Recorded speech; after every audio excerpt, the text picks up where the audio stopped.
हम लोग पढ़ेंगे एपिसोड 21 में आपका स्वागत है। टॉपिक है आवेश के ESU और EMU के बीच संबंध।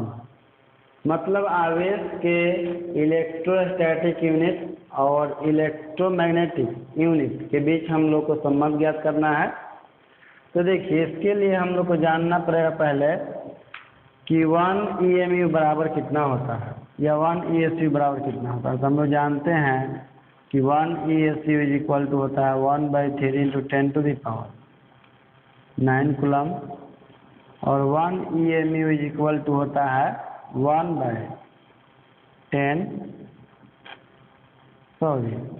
EMU इज इक्वल टू होता है 10 कूलम। तो दोनों के बीच संबंध ज्ञात करने के लिए हम लोग क्या करते हैं कि लिखते हैं यहाँ से 1 EMU divided by 1 ESU। 1 EMU का वैल्यू कितना है 10 और इसका वैल्यू 1/3 × 10⁻⁹ ये भी कूलम ये भी कूलम, कूलम से कूलम कैंसिल हो जाएगा। 1 EMU डिवाइडेड बाय 1 ESU, यहाँ बचेगा 10/1/3 × 10⁻⁹। देखिए 3 ऊपर जाएगा पलट करके तो आपको हो जाएगा 3 × 10 और 10⁻⁹ को हम लोग ऊपर ले जाएंगे तो पावर पॉजिटिव हो जाएगा 10⁹। इस तरह से नीचे केवल 1 बचेगा। इसको हम लिख सकते हैं कि 1 EMU डिवाइडेड बाय 1 ESU 3 × 10⁻⁻। तो ये आपका रिलेशन हो गया दोनों के बीच में कि आवेश के स्थिर विद्युत के चुंबकीय मात्रक और स्थिर विद्युत के विद्युत मात्रक के बीच का जो अनुपात होता है, यानी कि EMU और ESU का जो अनुपात होता है 3 × 10⁻10 होता है। यहाँ पर मिस्टेक से लिखा गया है, यहाँ पर इसके पावर में 1 है और इसके पावर में 9 है, जुटेगा तो कितना हो जाएगा 10। तो ये आपका रिलेशन हो गया। इसको हम लोग इस तरह से लिख सकते हैं कि 1 EMU बराबर 3 × 10⁻10 ESU। इसलिए इसको आप नोट ही कर लीजिएगा और इसको घेर करके ब्रैकेट में लिख दीजिए इस तरह से, क्योंकि एग्जाम की दृष्टि से बहुत ही इम्पोर्टेंट है। इसके बाद हम लोग पढ़ेंगे विद्युत आवेश और द्रव्यमान के बीच अंतर। विद्युत आवेश और द्रव्यमान के बीच अंतर। तो टॉपिक लिखिएगा विद्युत आवेश और द्रव्यमान के बीच अंतर। Difference between electric charge and mass. Difference between electric charge and mass.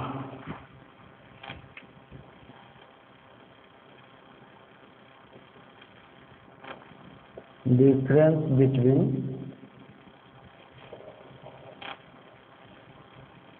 electric charge and mass।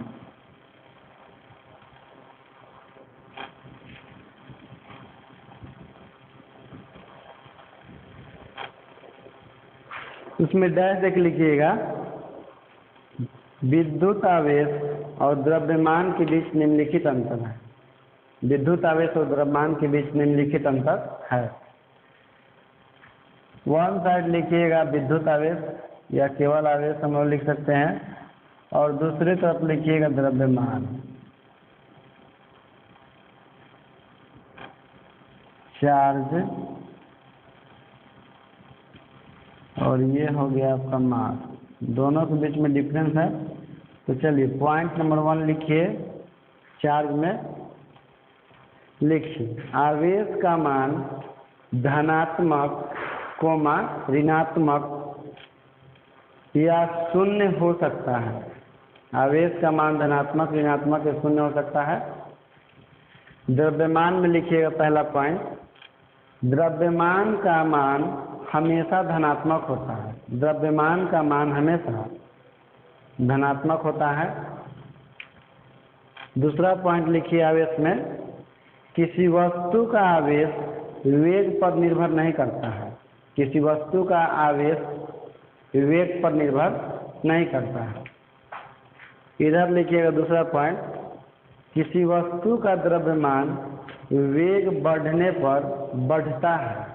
किसी वस्तु का द्रव्यमान वेग बढ़ने पर बढ़ता है। तीसरा लिखिए पॉइंट नंबर 3 आवेश में, आवेश का क्वांटमीकरण होता है। आवेश का क्वांटमीकरण होता है। क्वांटमीकरण होता है। द्रव्यमान में लिखिएगा तीसरा पॉइंट, द्रव्यमान का क्वांटमीकरण नहीं होता है। द्रव्यमान का क्वांटमीकरण नहीं होता है। फोर्थ पॉइंट लिखिएगा, फोर्थ पॉइंट आवेश में, आवेश हमेशा संरक्षित रहता है। आवेश हमेशा संरक्षित रहता है। द्रव्यमान में लिखिए फोर्थ पॉइंट, द्रव्यमान भी हमेशा द्रव्यमान हमेशा संरक्षित नहीं रहता है। द्रव्यमान हमेशा संरक्षित नहीं रहता है। इसका परिवर्तन ऊर्जा के रूप में होता है। इसका परिवर्तन ऊर्जा के रूप में होता है। फिफ्थ पॉइंट लिखिएगा, पांचवा नंबर, दो आवेशों के बीच आकर्षण अथवा प्रतिकर्षण बल लगता है। दो आवेशों के बीच आकर्षण अथवा प्रतिकर्षण बल लगता है। द्रव्यमान में लिखिएगा पांचवा नंबर, दो द्रव्यमानों के बीच केवल आकर्षण बल लगता है। दो द्रव्यमानों के बीच केवल आकर्षण बल लगता है। सिक्स पॉइंट लिखिए, आवेश का ऐसा ही मात्रक कूलम्ब होता है।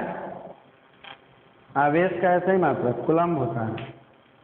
और द्रव्यमान में लिखिए कि द्रव्यमान का ऐसा ही मात्रक किलोग्राम होता है। द्रव्यमान का ऐसा ही मात्रक किलोग्राम होता है। ये आपके 6 अंतर हो गए एग्जाम में की दृष्टि से। तो जितना पूछे उतना हम लोग लिखते हैं एग्जाम के अनुसार। इसके बाद आप लिखिए आज next topic,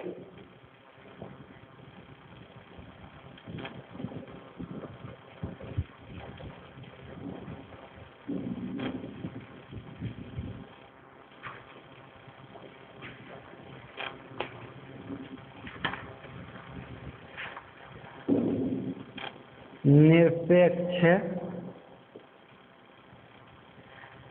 विद्युतशीलता।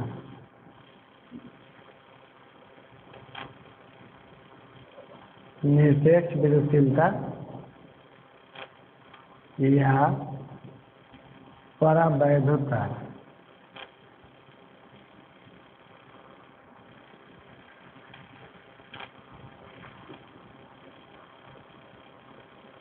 Absolute permittivity.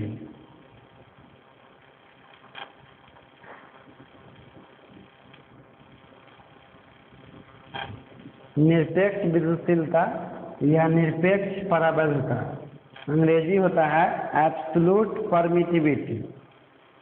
Dash देकर इसका डिफिनेशन लिखिए। इसमें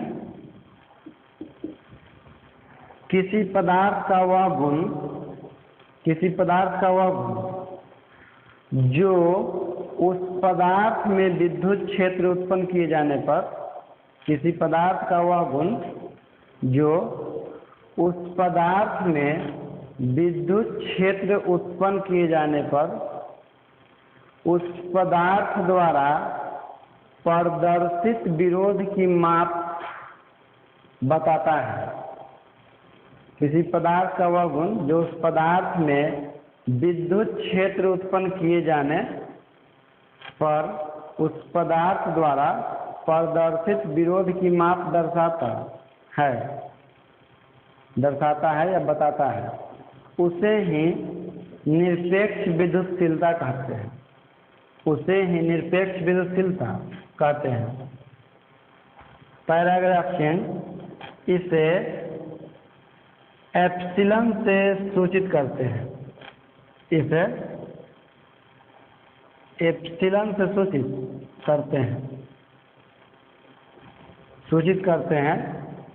यह एक अदिश राशि है जिसका एसआई मात्रक कूलम्ब स्क्वायर पर न्यूटन मीटर स्क्वायर, या इसी को हम लोग बोल सकते हैं coulomb square newton inverse metre inverse 2 होता है।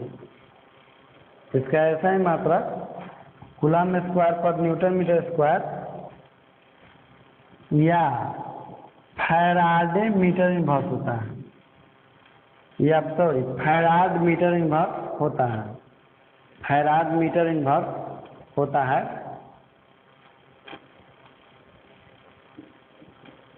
फैराड मीटर इनवर्स होता है।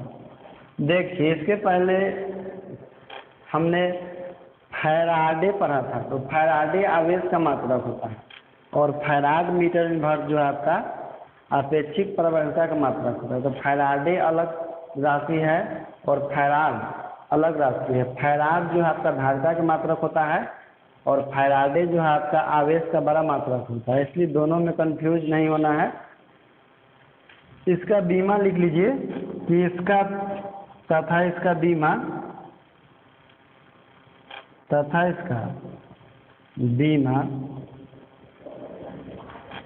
एम इनवर्स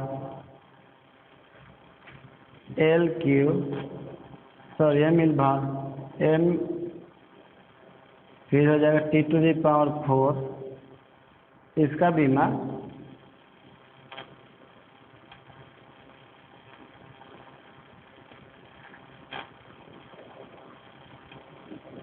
इसका बीमा M inverse A square L inverse 3 T⁴ होता है, या इसी को हम लोग इस तरह से लिख सकते हैं M inverse L Q A square और T⁴। इसको याद रखने का तरीका है, जैसे मान लीजिए कि आपको इसका बीमा याद रखना है, तो देखिए इसको लिख देते हैं MALT माल्ट और 1 2 3 4, उसके बाद अल्टरनेट साइन देते हैं माइनस प्लस, यानी कि m के पावर में हमको -1 लिखना है, a के पावर में +2 लिखना है और l के पावर -3 लिखना है और a के पावर 4 लिखना है।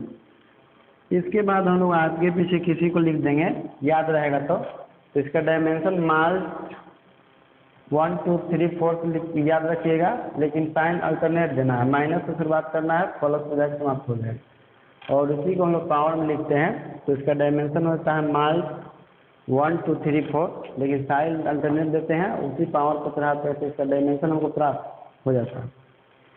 देखिए निरपेक्ष विद्युतशीलता क्या होता है, यह किसी पदार्थ का गुण होता है। जैसे मान लीजिए कि यह एक पदार्थ है, किसी कारण से हम लोग इसमें विद्युत क्षेत्र उत्पन्न करना चाहते हैं, तो विद्युत क्षेत्र हम लोग इसमें उत्पन्न करना चाहते हैं तो वो विद्युत क्षेत्र को विरोध करता है, विद्युत क्षेत्र को विरोध करता है। तो जितना विरोध को दर्शाता है विद्युत क्षेत्र उत्पन्न करने के दौरान जितना विरोध दर्शाएगा वही इस पदार्थ की निरपेक्ष प्रबलता कहलाती है। यानी कि निरपेक्ष प्रबलता किसी पदार्थ का गुण होता है जो अपने में उत्पन्न होने वाले विद्युत क्षेत्र के माप का क्या करता है, विरोध करता है। तो जितना विरोध दर्शाता है उसी के माप को हम लोग उस पदार्थ का निरपेक्ष प्रबलता कहते हैं। इसको एप्सिलॉन से सूचित करते हैं। इसका ऐसा ही मात्रा कूलम स्क्वायर पर न्यूटन मीटर स्क्वायर या coulomb square newton inverse metre inverse 2 या फैराडे मीटर इनवर्स होता है। यह एक अदिश राशि है। इसका बीमा m inverse l inverse 3 a square T⁴ होता है, जिसको याद रखने का तरीका इस तरह से है। इसके बाद एक नोट पढ़ेंगे हम लोग, लेकिन नोट हम लोग अगले एपिसोड में पढ़ेंगे। आज के लिए इतना ही।